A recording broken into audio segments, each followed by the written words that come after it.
Peoples party और नून league के दरमियान हुकूमत साजी और शराकत इक़्तिदार का फार्मूला तय पा गया। वज़ीर आज़म और सदर के बाद स्पीकर और डिप्टी स्पीकर के नाम भी सामने आ गए।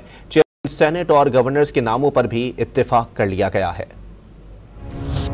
पीपल्स पार्टी और मुस्लिम लीग नून के दरमियान हुकूमत साजी के मामलात हतमी मराहिल में दाखिल होने लगे। मुश्तरका प्रेस कॉन्फ्रेंस में दोनों जमातों की जानिब से वज़ीर आज़म और सदर के ओहदे के लिए बिलतरतीब शहबाज शरीफ और आसिफ जरदारी के नाम सामने आने के बाद दीगर ओहदों के लिए भी मामलात तय पाने लगे। जराये के मुताबिक चेयरमैन सेनेट पीपल्स पार्टी और डिप्टी चेयरमैन नून लीग का होगा, जबकि स्पीकर कौमी असम्बली का ताल्लुक नून लीग और डिप्टी स्पीकर का ताल्लुक पीपल्स पार्टी से होगा। जराये का दावा है कि बलोचिस्तान में भी नून लीग और पीपल्स पार्टी मिलकर हुकूमत बनाएंगी। वजीर आला पार्टी का होगा। सिंध और बलोचिस्तान का गवर्नर मुस्लिम लीग नून का होगा, जबकि पंजाब का गवर्नर पीपल्स पार्टी से लिया जाएगा। पीपी वक्त में पहले और न ही दूसरे मरहले में वजारतें लेगी। पीपल्स पार्टी पंजाब की सूबाई काबीना में भी शामिल नहीं होगी।